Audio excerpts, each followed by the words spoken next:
bersyukur Tuhan untuk kasih setia Tuhan dalam kehidupan kami. Biarlah kami menggunakan seluruh anggota tubuh kami untuk kami boleh memuji, memuliakan nama-Mu. Biarlah Tuhan kami memakainya untuk kehormatan dan kemuliaan bagi nama-Mu. Biarlah setiap puji-pujian yang sudah kami dengarkan, biarlah pujian ini boleh menjadi pegangan kehidupan kami dalam kami melakukan aktivitas dan rutinitas kami. Dan Bapa, malam hari ini kami sebentar lagi akan mendengarkan firman-Mu. Berbicaralah Tuhan, kami siap untuk mendengar. Urapi hamba-Mu yang akan menyampaikan firman Tuhan. Biarlah ada kuasa daripada Tuhan. Dan kami semua yang mendengarkan, kami boleh diberkati. Terpujilah Tuhan Allah kami yang hidup. Haleluya. Amin. Ya, selamat malam semua Bapak Ibu yang dikasihi oleh Tuhan. Ya, memang harusnya hari ini onsite gereja via YouTube Bapak Ibu. Tapi berhubung hujan tadi, nah lalu kita memikirkan daripada onsite nanti ada yang hadir Bapak Ibu. Karena hujan alasannya. Yang kedua banjir rumahnya. Di jalan juga. Lalu yang ketiga kalau naik motor kehujanan masuk angin, batuk gak sembuh-sembuh. Karena ada yang ngomong ke saya, Pak, batuk gak sembuh-sembuh karena tiap malam kehujanan. Wah, saya sedih juga, saudara-saudara. Nah, akhirnya kita putuskan, ya sudah, khusus malam ini online via Zoom, Bapak Ibu Saudara. Nah, bersyukur kita ada 20 akun, ada yang satu akun, 2 orang, satu akun, satu keluarga. Berarti ini total bisa jadi 30-an ada, Bapak Ibu Saudara. Mama saya juga ikut, kalau konser kan nggak mungkin bisa hadir. Lalu ada Pak Indro, ada Putri, nah ya, ada Gracia juga di Taiwan ikut. Puji Tuhan, kita bisa bersama-sama pada malam hari ini. Nah, seperti lagu yang terakhir tadi, kita benar-benar berseru kepada Tuhan Yesus, ya Bapak Ibu. Lagu di awal kita perlu Yesus. Nah, di dalam kehidupan kekristenan kita, apalagi di dalam konteks kita melayani Tuhan. Nah, Jumat pertama itu biasanya yang melayani Tuhan wajib hadir Bapak Ibu, gitu ya, dan jemaat tentunya. Nah, tema yang sudah disusun pada malam hari ini temanya adalah pentingnya doa, Bapak Ibu.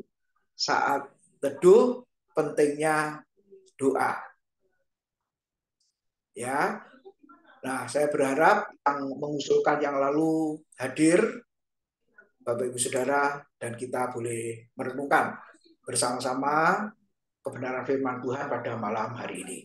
Coba kita melihat di dalam Lukas pasal 18 ayat yang pertama yang berbunyi demikian. Jelas suara saya Bapak Ibu?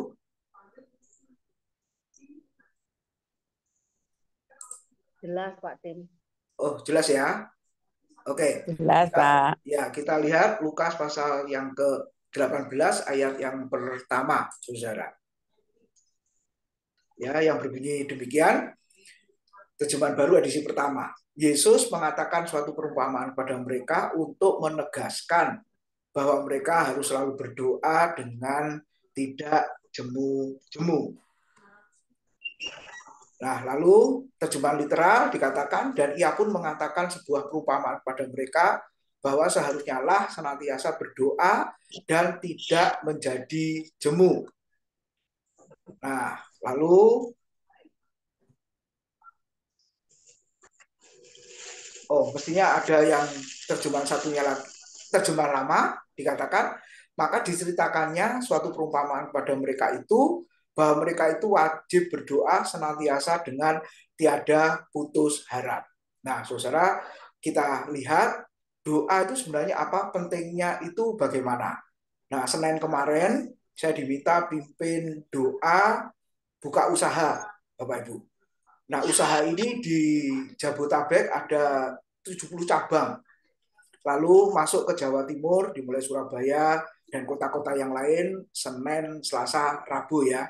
Diminta doa 3 hari itu, tapi saya bilang nggak bisa, hanya Senin saja yang bisa.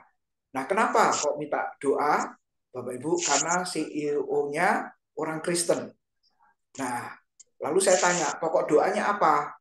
Gitu ya, saudara. Ya, kita bisa berjalan sampai buka cabang di Jawa Timur ini cabang yang ke-71 apa 72, 73, 74 ya dan seterusnya. Saudara, itu karena kasih anugerah Tuhan. Ya. Salah satu pimpinannya berkata begitu.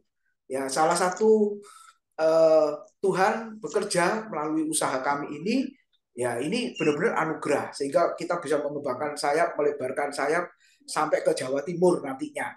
Setelah Jawa Timur banyak, kemudian kita masuk ke Jawa Tengah, ya dibalik ya saudara. Kemudian keluar pulau. Wah, luar biasa. Karena menyadari bahwa itu anugerah Tuhan. Dan minta doa apa? Saya tanya lagi saudara-saudara. Ya supaya Tuhan melindungi dan teristimewa usaha ini boleh menjadi berkat bagi banyak orang. Waduh Bapak Ibu, saya melihat wah ini luar biasa ya saudara. Kenapa? Karena dia menyadari bahwa doa itu sangat penting. Nah sebenarnya doa itu apa ya? Kalau kita lihat dari akronim DOA, duduk omong Allah. Nah, sederhananya begitu ya. Jadi duduk omong-omong dengan Allah. Nah itu doa. Jadi kalau ada orang diminta berdoa lalu aku nggak bisa doa, berarti dia itu sudah berdoa tapi isinya aku nggak bisa doa. Ya toh saudara-saudara, karena kan intinya doa berbicara dengan Tuhan. Ya, aku nggak bisa berdoa. Ya sudah ngomong Tuhan, aku tidak bisa berdoa. Nah sudah berdoa itu, tapi isinya tidak bisa berdoa, saudara-saudara. Ya sederhana, simpel sebenarnya. Duduk, ngomong dengan Allah. Kemudian waktu berdoa, Allah yang mendengar. Tapi waktu pemberitaan firman Tuhan, kita yang mendengar. Amin. Setuju Bapak Ibu? Waktu berdoa, Allah yang mendengar. Kemudian waktu firman Tuhan diberitakan, saya dan saudara kita yang mendengarkan Tuhan berbicara kepada kita melalui firman-Nya. Ada yang mengatakan doa itu nafas, oksigen ya, hidup rohani kita. Bayangkan saudara, kalau kita melihat orang sakit atau kita pun pernah mengalami yang namanya oksigen, betapa mahalnya ya Bapak Ibu, nafas hidup itu untuk jasmani kita. Nah sebenarnya apakah kita memikirkan tentang kehidupan rohani kita? Sebenarnya sama, saudara. Ya kalau kehidupan jasmani mati, ya sedih kan, yang lain juga susah. Tapi berapa banyak orang Kristen bahkan pelayan Tuhan pun yang menyadari kalau hidup rohaninya mati, saudara-saudara. Apakah peduli? Kenapa? Karena nggak ada oksigennya, nggak ada nafasnya. Dengan kata lain nggak ada doanya. Ya, ada yang menafsirkan begitu. Lalu ada juga sisi sebaliknya, doa itu membosankan, Pak. Karena tadi Yesus mengatakan untuk menegaskan supaya berdoa dengan tidak jemu-jemu. Kata jemu-jemu itu kan bosan-bosan, saudara-saudara. Saya percaya kalau kita berdoa, bergumul, meminta sesuatu kepada Tuhan dan itu lama tidak dikabulkan, mungkin kita juga bosan mendoakannya. Benar ya, Bapak Ibu? Mungkin kita sudah nggak mau doa lagi. Kenapa? Sudah terlalu lama. Tapi kok tidak pernah dikabulkan oleh Tuhan. Dan yang terakhir kita lihat, ternyata doa itu sangat penting. Buktinya tadi Yesus menegaskan, Bapak Ibu. Jadi kita semua sepakat, kalau begitu doa sangat penting sehingga malam hari ini kita boleh bersama-sama mengikuti doa malam. Nah, lalu alasan berdoa apa? Ada yang bertanya. Nah, saudara, lihat-lihat di situ. Aku berdoa, apa ini saudara nggak kelihatan di tempat saya.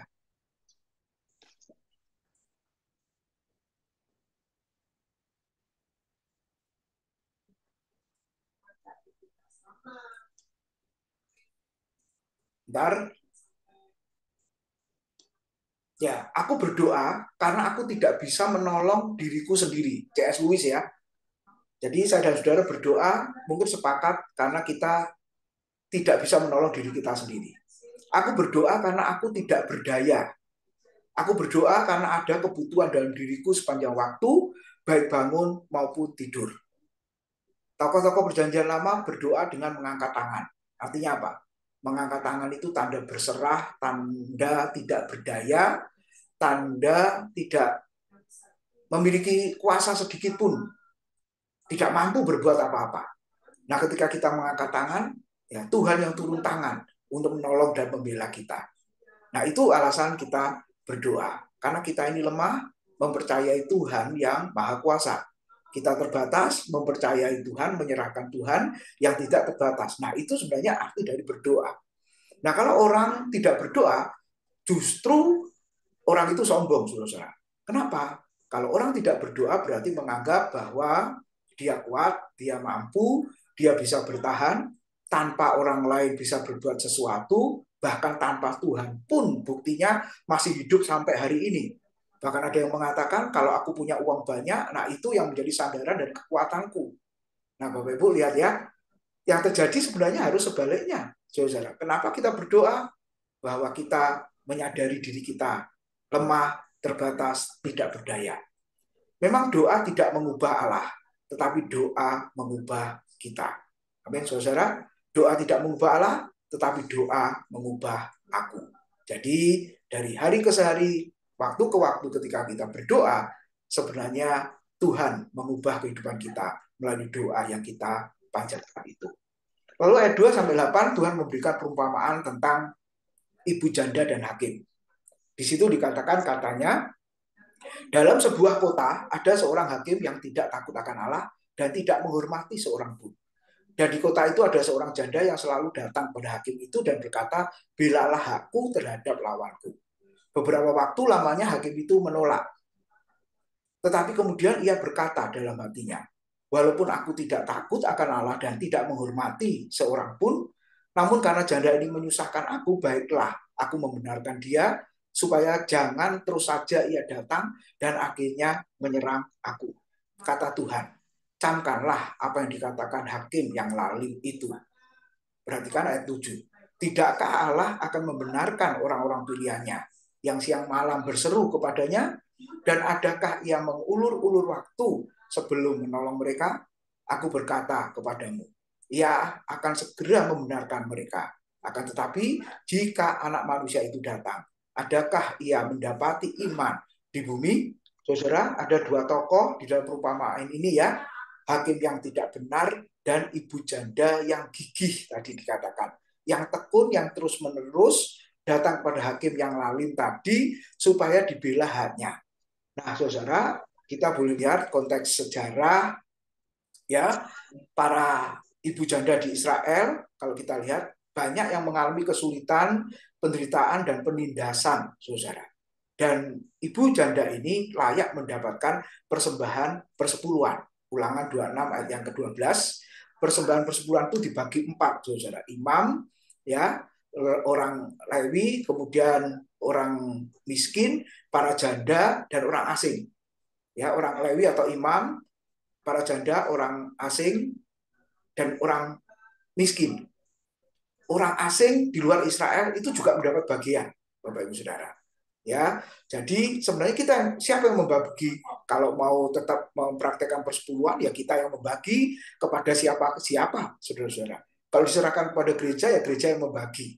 Ya, kalau mau menerapkan persembahan persepuluhan. Kemudian kita melihat kenapa? Ya karena memang mengalami kesulitan penderitaan, saudara-saudara.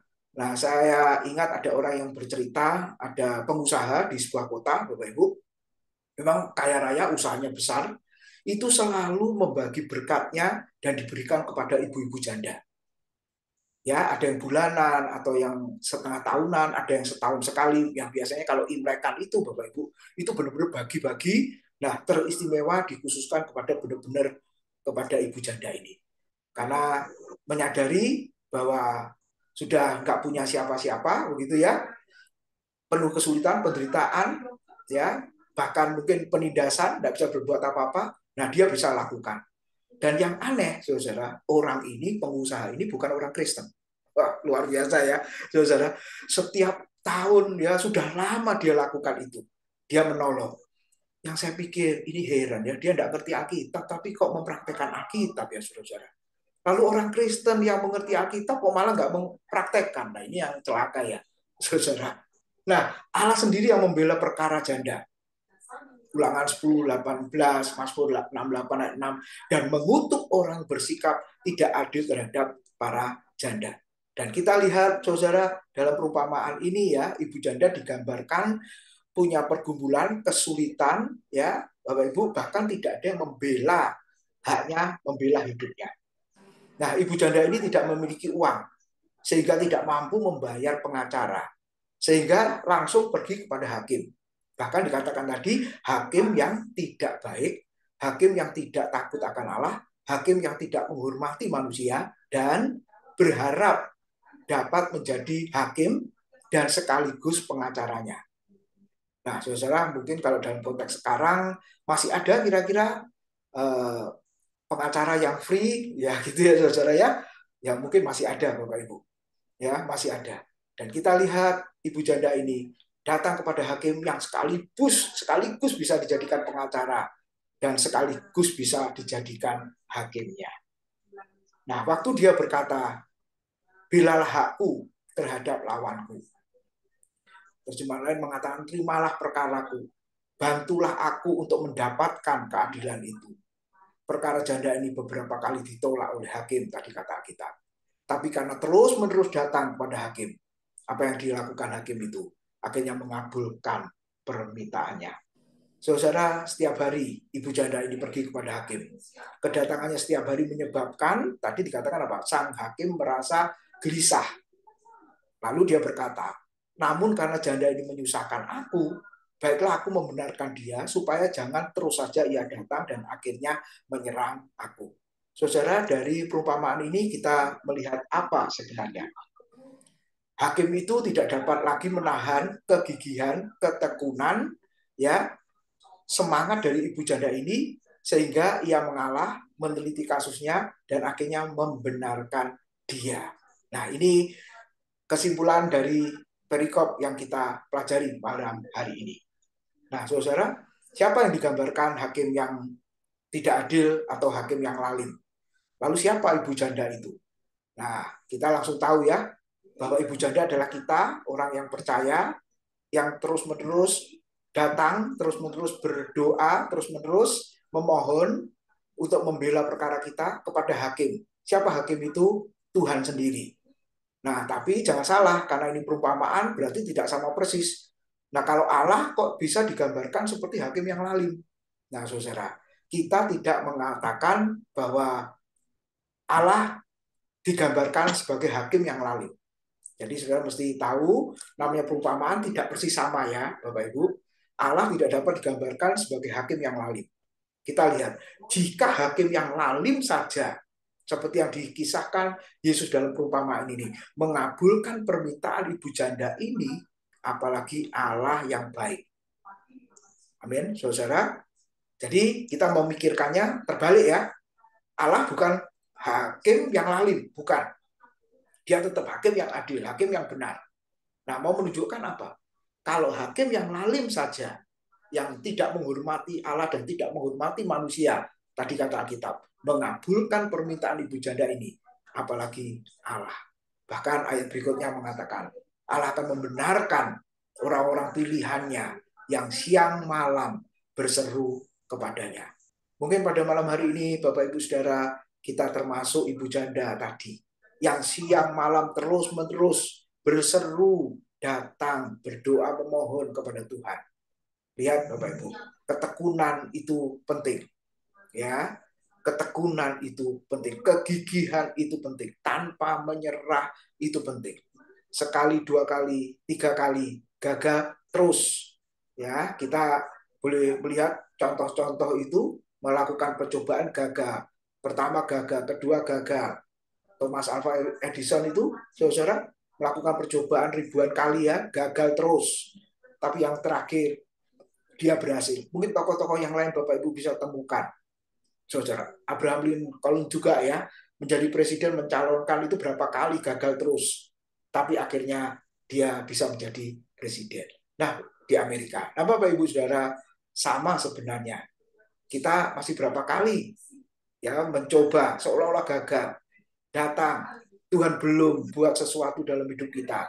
Tapi firman Tuhan mengatakan, Tuhan akan membenarkan saya dan saudara yang siang dan malam terus berseru memohon kepadanya. Lalu yang kedua, aplikasinya apa? Allah akan mendengarkan doa umat pilihannya, umat miliknya. Allah mendengarkan doa umatnya karena apa? Dia mengasihi kita. Kemudian Tuhan menuntut apa? Umat Allah harus berdoa terus-menerus dengan tekun dan gigih. Lalu yang kelima, ini penting sekali. Kalau Allah mendengarkan doa kita, bukan berarti Allah mengalah dari ketentuan yang sudah ditetapkan untuk tidak menjawab. Kalau Pak Hakim tadi dikatakan apa? Dia mengalah, merasa terganggu, daripada terus-menerus datang kepadaku, ya sudah aku bela haknya. Nah Bapak Ibu, kita tidak boleh berpikir ketika Tuhan mengabulkan doa kita, maka berarti Tuhan itu mengalah. Terus apalagi saudara, Tuhan merasa kasihan dengan kita karena melihat tetesan air mata kita, karena melihat puasa kita yang lama, perut kita lapar, makanya Tuhan jatuh hati kepada kita. Oh tidak, saudara-saudara. Ya jangan salah. Sebab kalau itu yang terjadi, berarti yang jadi Tuhan itu kita, saudara. Dan yang jadi Tuhan itu kita, dan kita yang jadi Tuhannya. Kembali ya Bapak Ibu. Karena kita memberitahu kalau Allah menjawab doa kita, itu dikatakan sesuai waktunya dan sesuai kehendaknya. Jadi solusinya bagaimana? Bagaimana kita mencari kehendak Tuhan? Materinya Pak Bambang ya, bimbingan Tuhan, ya, hikmat Tuhan untuk kita berjalan, untuk kita melangkah di dalam kehidupan kita sehari-hari, Bapak Ibu Saudara. Perlu bimbingan Tuhan. Dan ketika kita berjalan, ketika kita melangkah, jangan sampai kita salah langkah, saudara. Dan yang terpenting, kita utamakan kehendak Tuhan itu. Makanan Yesus berkata, makananku ialah melakukan segenap kehendak Allah dan menyelesaikan pekerjaannya. Nah itu bukankah menjadi bagian dalam hidup kita juga, saudara? Jadi kehendak Allah itu apa? Ya kita melakukan apa yang menjadi keinginannya, apa yang menjadi ketetapannya. Dan itu perlu apa, saudara? Kedekatan. Bagaimana seorang anak bisa tahu isi hati bapaknya? Kalau anak itu tidak dekat dengan bapaknya, ya maksudnya apa, saudara? Kalau dekat nggak usah ngomong pun, bapak akan tahu anaknya butuh laptop, anaknya butuh ini, anaknya butuh ini dan lain sebagainya. Nggak usah ngomong, bapaknya tahu. Kenapa? Karena dekat, relasinya baik, saudara. Tapi kalau jauh, relasinya buruk, maka yang terjadi adalah salah paham melulu dan gagal paham, saudara-saudara. Nah, hari ini kita boleh diingatkan, biarlah kita dekat dengan Tuhan, relasi kita baik, maka kita akan memiliki kepekaan untuk kita berjalan melangkah untuk melakukan kehendak Tuhan.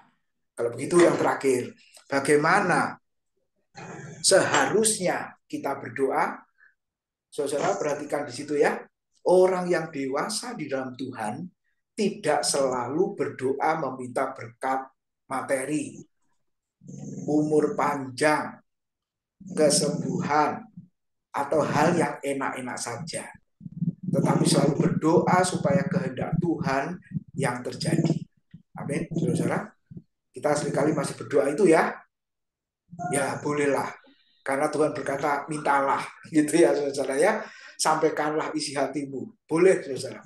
Tapi lihatlah, sebenarnya yang kita minta, ya Tuhan sudah tahu. Coba satu ayat, Bapak Ibu, di dalam Matius pasal yang ke-6 ya. Ayat yang ke-8, sebelum doa Bapa kami, yang setiap minggu kita ucapkan itu, coba di dalam ayat yang ke-7 dan 8, dikatakan begini, lagi pula dalam doamu itu, janganlah kamu bertele-tele seperti kebiasaan orang yang tidak mengenal Allah. Mereka menyangka bahwa karena banyaknya kata-kata doanya akan dikabulkan. Ayat 8 perhatikan. Jadi janganlah kamu seperti mereka, karena Bapamu mengetahui apa yang kamu perlukan sebelum kamu minta kepadanya.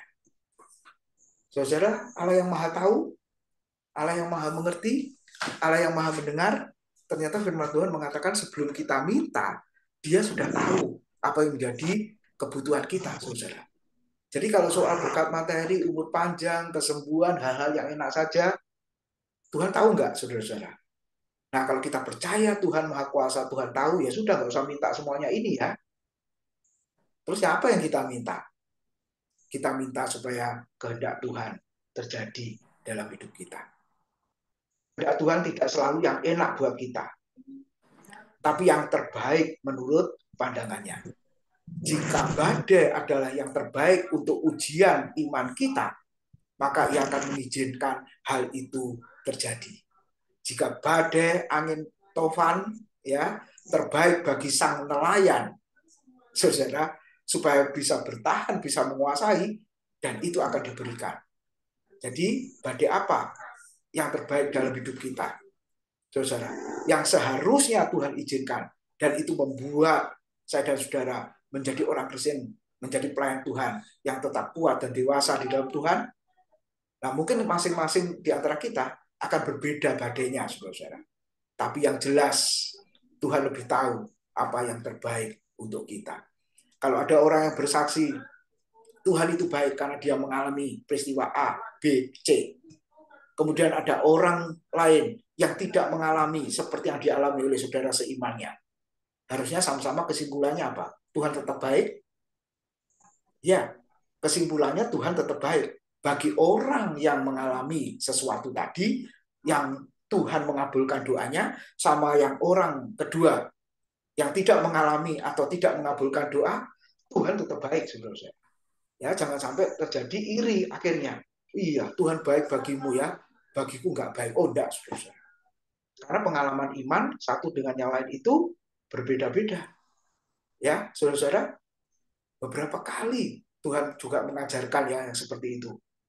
Wah, teman apa yang masih di bawah saya katakanlah ya, jauh. Waduh, itu bisa tiap hari tiada khotbah, saudara-saudara.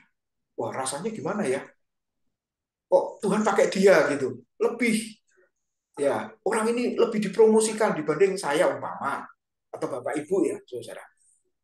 Sudah, abaikan, nggak usah iri model begitu, saudara. Kenapa? Yang Tuhan percayakan sekarang untuk kita lakukan itu yang terbaik. Amin, saudara. Kenapa? Karena kita menuju kepada kedewasaan di dalam Tuhan. Dan kalau kita sudah menuju kepada kedewasaan di dalam Tuhan, kita bisa melihat, kita bisa membedakan, kita bisa menilai, kita bisa mempertimbangkan apa itu yang terbaik dalam hidup kita. Amin. Kiranya Tuhan memberkati. Mari kita berdoa sebelum saya kembalikan ke Bu Mei. Terima kasih Tuhan buat berkat firman-Mu. Kami menyadari betapa pentingnya doa itu. Walaupun kami sibuk bekerja, pelayanan, biarlah Tuhan mengajarkan kami untuk berdoa kepada Tuhan. Di mana kami boleh diberi hak istimewa untuk berbicara kepadamu. Karena kami menyadari doa itu boleh mengubah kami, hidup kami, pemikiran kami, untuk menjadi semakin mengerti kehendak Tuhan di dalam hidup kami. Engkau memberkati seluruh anak-anak-Mu yang sudah hadir di Zoom, yang mengikuti doa malam hari ini. Kiranya berkat kekuatan dari Tuhan boleh dinyatakan. Yang sedang bergumul di dalam doa, apapun yang sedang dialami oleh anak-anak-Mu, pada malam hari ini, Engkau Allah yang lebih mengetahui terlebih dahulu. Kiranya Tuhan nyatakan itu sesuai dengan waktu dan kehendak-Mu. Dalam nama Tuhan Yesus, kami sudah berdoa dan mengucap syukur. Amin.